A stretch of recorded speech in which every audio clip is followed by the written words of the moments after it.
Halo semuanya, kembali lagi di Offstory Dev. Dan setelah sebelumnya kita sudah belajar ya di seri CSS. Kita sudah menyelesaikan bagian seri CSS dan juga sudah latihan ya membuat website yang responsif tentunya dengan media query dan juga flexbox atau flexible box ya.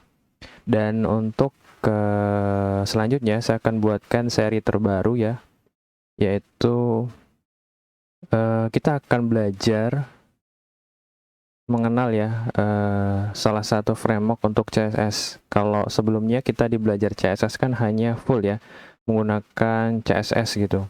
Dan untuk di seri kali ini kita akan masuk ke pembahasan mengenai framework CSS yaitu Bootstrap.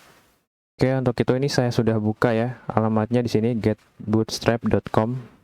Sebenarnya framework ini digunakan untuk mempercepat ya proses development ataupun pembuatan dari aplikasi ataupun website yang kita buat. Nah, jika dalam proses development teman-teman mengalami kesulitan ataupun lambat ya dalam proses pembuatan aplikasi, itu perlu dicek ulang tuh apakah sudah sesuai atau mungkin nggak pas gitu ya. Kalau memang memperlambat, ada baiknya juga tidak menggunakan framework ini gitu ya. Jangan memaksakan pakai framework ini kayak supaya lebih kelihatan keren gitu ya. Tapi lebih diutamakan kenyamanan dalam proses development. Oke, untuk itu kita langsung masuk saja ya di pengertiannya dulu. Kita akan bahas materinya dulu atau pengenalan mengenai Bootstrap ini sebelum kita praktek. Nah, di sini sudah ada apa nih ya, moto atau headline ya dari si Bootstrap-nya.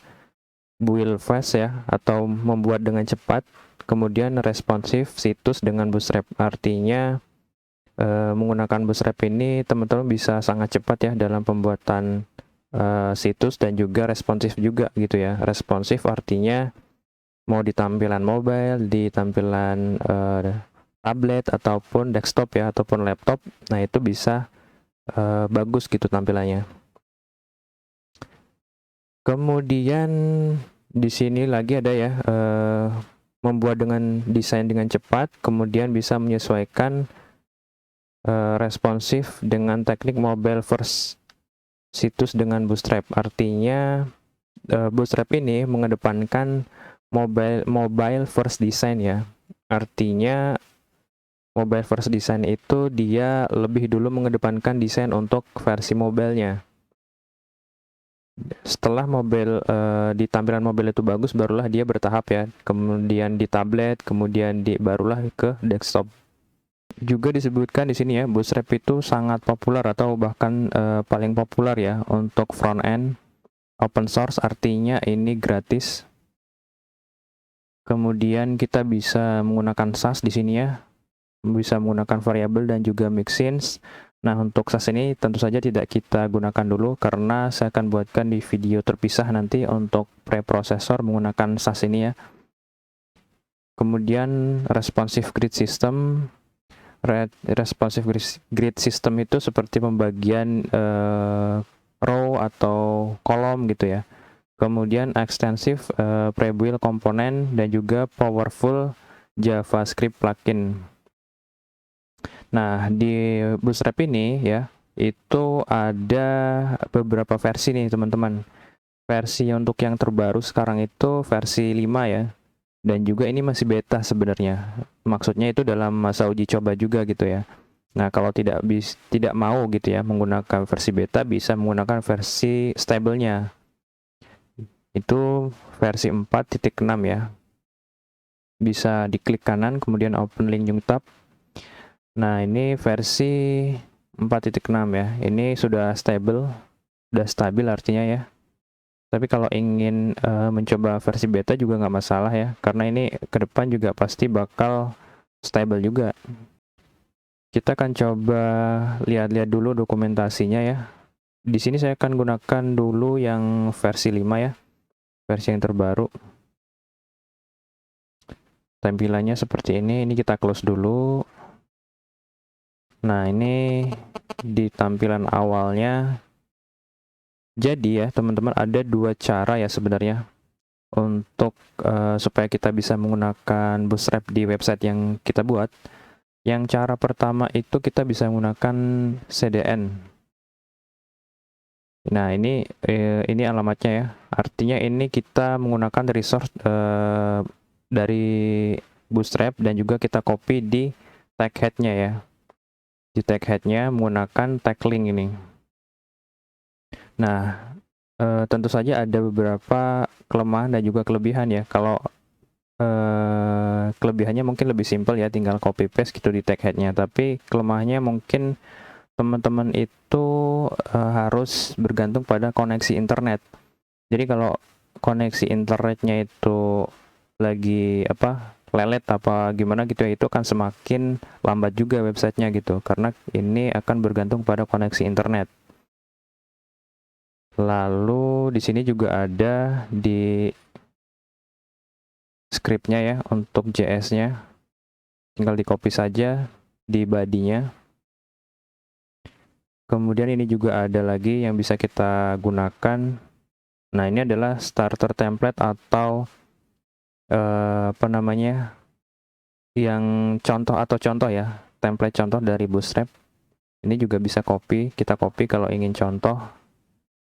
Di sini sudah dikopikan ya di tag head-nya untuk Bootstrap menggunakan CDN, kemudian di tag body-nya juga sudah ini untuk JS-nya.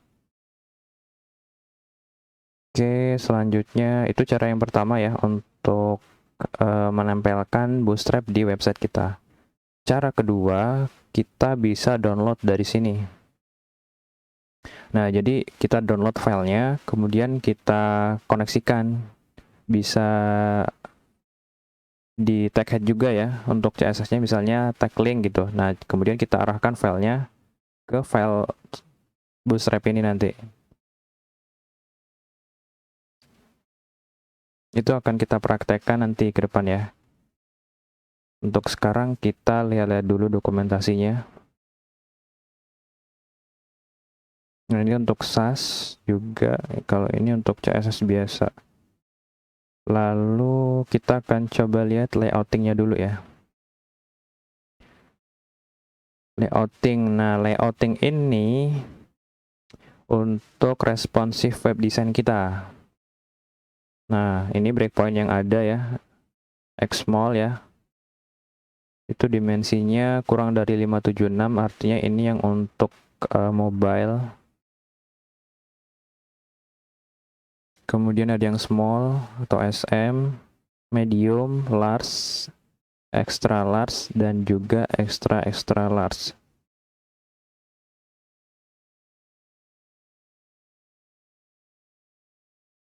Nah, ini sebenarnya sudah kita praktekkan ya di seri belajar CSS. Kita menggunakan media query ini. Media query untuk responsive web design kita. Tapi enaknya menggunakan Bootstrap ini, kita tidak harus menuliskan yang seperti ini gitu ya. Kita cukup pakai SM misalnya, seperti ini juga bisa ya, MD gitu ya. Dan ukurannya itu juga sudah ada ya di sini. Kalau medium dia berarti lebih dari 768px, artinya ini biasanya untuk tablet.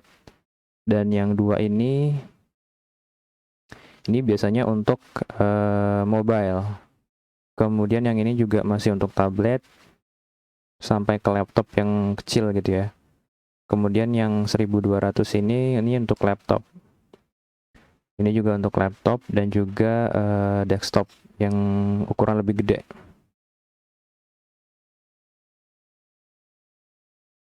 Oke, selanjutnya kontainer. Kontainer ini juga sama ya, ini ada SM, MD, LG yang bisa kita gunakan. Nih, ini bakal menarik banget nih.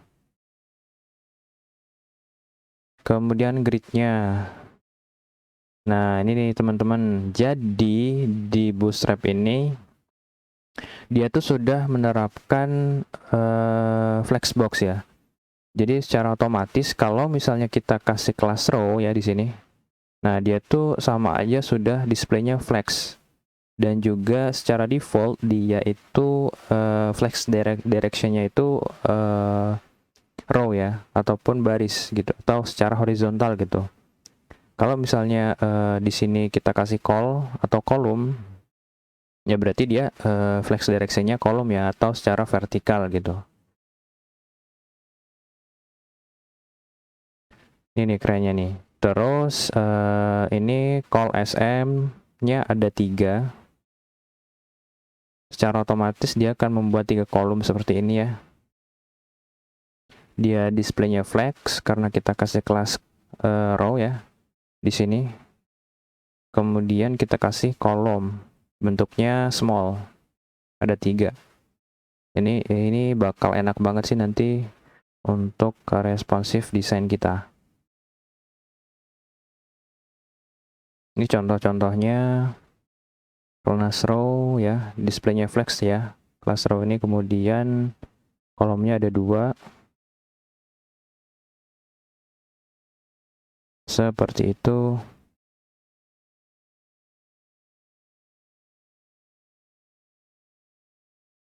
Kalau untuk komponen-komponennya bisa dilihat di komponen sini ya, di sini. Kemudian contoh-contohnya di sini banyak banget yang bisa kita gunakan.